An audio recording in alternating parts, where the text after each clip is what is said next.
നമസ്തേ. പ്രാഥമിക ശുശ്രൂഷയെക്കുറിച്ച് നമുക്കൊരു ക്ലാസ് എടുക്കാം. ഒരു അപകടം നടന്നാൽ ഉടൻ ആദ്യമായി സംഭവസ്ഥലത്തെത്തുന്ന ആളെ ചെയ്തു വരുന്ന പ്രാഥമിക കർത്തവ്യങ്ങളെയാണ് പ്രഥമ ശുശ്രൂഷ എന്ന് പറയുന്നത്.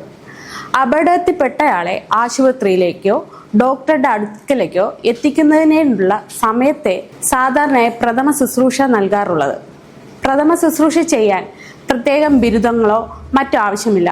അപകടത്തിൽപ്പെട്ട വ്യക്തിയുടെ തൊട്ടടുത്തുള്ള ആളുകളാണ് പ്രഥമ ശുശ്രൂഷ നൽകുന്നത്. ഒരാളുടെ ആരോഗ്യത്തിൻ്റെ നില അപകടമാവുന്ന ഏത് സന്ദർഭത്തിലും പ്രാഥമിക ശുശ്രൂഷയ്ക്ക് വേണ്ടി വന്നേക്കാം. റോഡ് അപകടങ്ങൾ, അഗ്നിബാധ, ആത്മഹത്യാ ശ്രമം, വിവിധ തരത്തിലുള്ള അസുഖങ്ങൾ എന്നിവയിലേക്ക് പ്രാഥമിക ശുശ്രൂഷ നൽകേണ്ടി വന്നേക്കാം. ലക്ഷ്യങ്ങൾ: ജീവൻ നിലനിർത്തുക. ഏറ്റവും പ്രധാനപ്പെട്ട മറ്റെന്തിനേക്കാൾ ആദ്യം പരിഗണിക്കപ്പെടേണ്ടതുമായ ലക്ഷ്യം ജീവൻ നിലനിർത്തുക എന്നതാണ്. അടുത്തത് അവസ്ഥ മോശമാകാതിരിക്കുക. അപകടത്തിൽപ്പെട്ടയാളുടെ അവസ്ഥ മറ്റു കാരണങ്ങൾ മൂലം മോശമാകാതിരിക്കുക. ആരോഗ്യം വീണ്ടെടുക്കാൻ സഹായിക്കുക. ചില അവസരങ്ങളിൽ പ്രാഥമിക ശുശ്രൂഷ കൊണ്ട് തന്നെ മേൽപ്പറഞ്ഞ അവസ്ഥ കൈവരിക്കാം. ആരാണ് നല്ല പ്രാഥമിക ശുശ്രൂഷക അല്ലെങ്കിൽ ശുശ്രൂഷകൻ? നല്ല ഒരു നിരീക്ഷകനാകണം. 2, വളരെ വേഗത്തെ പ്രവർത്തിക്കാനുള്ള കഴിവ്. പരിഭ്രമത്തോടെ കാര്യങ്ങൾ കാണരുത്. ചുറ്റും കൂടിയിരിക്കുന്ന വ്യക്തികളിൽ നിന്നും സഹായം സ്വീകരിക്കാനും അവരെ നയിക്കാനും കഴിയണം. ആത്മവിശ്വാസമുള്ള വ്യക്തിയായിരിക്കണം. രോഗിയെയും കൂടെയുള്ള വ്യക്തികളെയും ആശ്വസിപ്പിക്കാൻ കഴിയണം. പ്രാഥമിക ശുശ്രൂഷ കിറ്റ് അത് നോക്കുമ്പോൾ കത്രിക, goes, plaster, crab bandage, cotton, antiseptic solution, antiseptic ointment, gloves, safety pin, thermometer, soap മുതലായവ വേണം.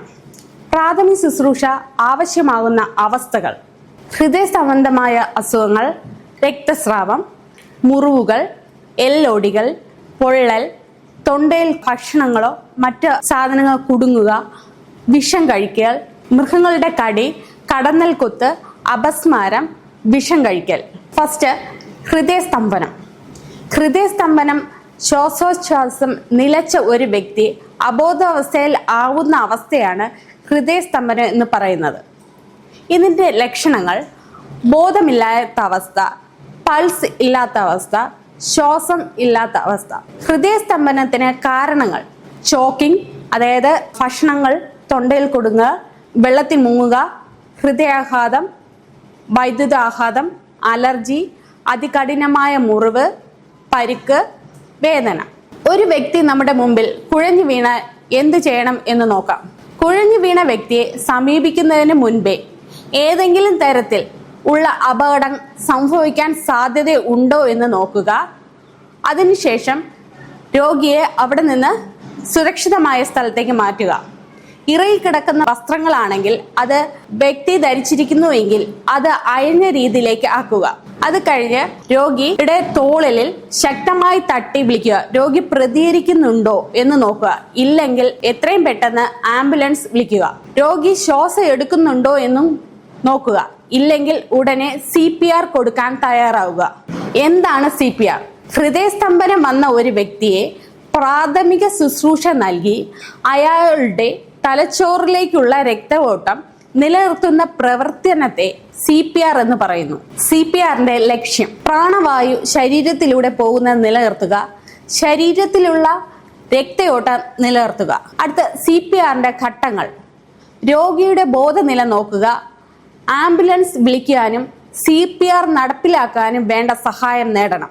രോഗിയെ സുരക്ഷിതമായി ഉറപ്പായ സ്ഥലത്ത് മലർത്തി കിടത്തുക. രോഗിയുടെ എയർവേ, ബ്രീത്തിങ്, സർക്കുലേഷൻ നമ്മൾ ചെക്ക് ചെയ്യേണ്ടതാണ്. എയർവേ ചെക്ക് ചെയ്യുന്നത് വായു സഞ്ചാര മാർഗ തടസ്സം ഇല്ലാതാക്കുക, വായിലുള്ള തടസ്സം ഇല്ലാതാക്കുക, തല താടിയും ഒരു വശത്തേക്ക് ചരിക്കുക. ശ്വാസം ഉണ്ടെന്ന് നോക്കുക, അല്ലെങ്കിൽ സ്പർശിച്ചറിയുക, അല്ലെങ്കിൽ കേട്ട് മനസ്സിലാക്കുക. കൃത്രിമ ശ്വാസം, മൗത്ത് ടു മൗത്ത് വെന്റിലേഷൻ, കൃത്രിമ ശ്വാസം 2 സെക്കൻഡ് കൊടുക്കാവുന്നതാണ്. രക്തപ്രവാഹം, പൾസ് നോക്കുക, എക്സ്റ്റേണൽ ചെസ്റ്റ് കംപ്രഷൻ നോക്കുക. നമ്മൾ എയർവേ, ബ്രീത്തിങ്, സർക്കുലേഷൻ ക്ലിയർ ചെയ്തതിന് ശേഷം CPR കൊടുക്കാൻ തയ്യാറാകുക. ദൈനംദിന ജീവിതത്തിൽ നാം പലപ്പോഴും കേൾക്കുന്ന ചില സാക്ഷികൾ ആകേണ്ടി വരികയും ചെയ്യുന്ന ഒരു അപകടമാണ് കുഴഞ്ഞു വീണ് മരിക്കുക എന്നത്. ഇതിന് കാരണം ഹൃദയസ്തംഭനമാണ്.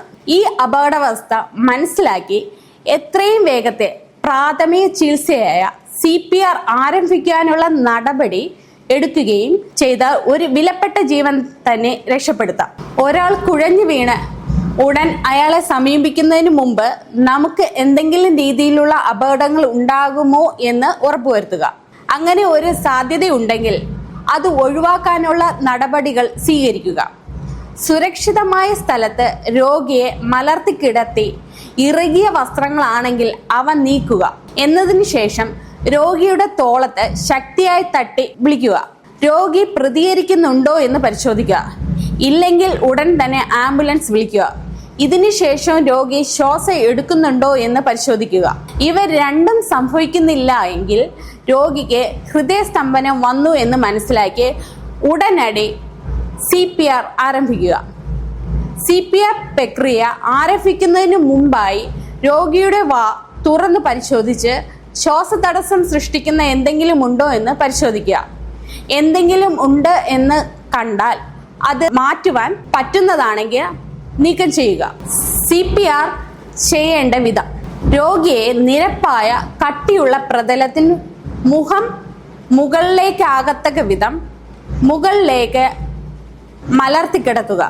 കൈമുട്ടുകൾ നേരെ വരത്തക്ക വിധം കിടത്തേണ്ടത്. CPR ആരംഭിക്കുക. അതോടൊപ്പം നമ്മൾ CAB എന്ന ചുരുക്കപ്പേരിൽ ഇത് ഓർത്തും വെക്കണം. C മീൻസ് ചെസ്റ്റ് കംപ്രഷൻ, നെഞ്ച് അമർത്തൽ. A മീൻസ് ശ്വാസപഥത്തിലെ തടസ്സം നീക്കൽ. B ബ്രീത്ത്, കൃത്രിമ ശ്വാസം നൽകുക. പ്രാഥമിക ശുശ്രൂഷകൻ രോഗിയുടെ വലതുവശത്ത് നെഞ്ചിന് ചേർന്ന് മുട്ടുകുത്തി നിൽക്കണം. ഒരു കൈ നിവർത്തി കൈപ്പത്തിയുടെ കട്ടിയുള്ള ഭാഗം രോഗിയുടെ മാറലിന് മുകളിലായി വെച്ച് മറുകൈ അതിനു മുകളിൽ വെച്ച് മുന്നിലേക്ക് ആഞ്ഞ് നിന്ന് പ്രാഥമിക ശുശ്രൂഷകൻ ഭാരം മുഴുവൻ കൈകളിലേക്ക് വരത്തക്ക വിധം നെഞ്ചിൽ ശക്തിയായി അമർത്തുകയും കൈകൾ സ്ഥാനം മാറ്റാതെ സമ്മർദ്ദം പിൻവലിക്കുകയും ചെയ്യുക. കുറഞ്ഞത് 2 ഇഞ്ച് അതായത് 5 സെന്റിമീറ്റർ എങ്കിലും നെഞ്ചിന് താഴുന്ന രീതിയിൽ അമർത്തിയാലേ ഹൃദയത്തിന് നേരിട്ട് സമ്മർദ്ദം ഏൽപ്പിക്കാൻ പറ്റത്തുള്ളൂ.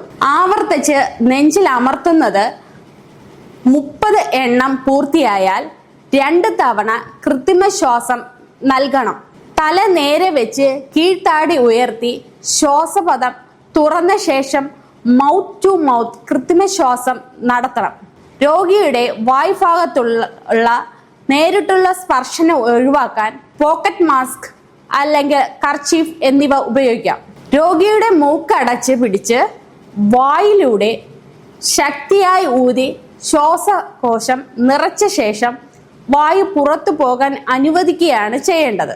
30:2 എന്ന അനുപാതത്തിൽ നെഞ്ചിലെ സമ്മർദ്ദം കൃത്രിമ ശ്വാസം നൽകലും തുടരണം. രോഗി ജീവന്റെ ലക്ഷണം കാണിക്കുന്നത് വരെയും വൈദ്യസഹായം ലഭിക്കുന്നത് വരെയും CPR തുടർന്നുകൊണ്ടിരിക്കണം. കുട്ടികൾക്കാണെങ്കിൽ നെഞ്ചിൽ ഒരു കൈ കൊണ്ട് അമർത്തിയാൽ മതിയാകും.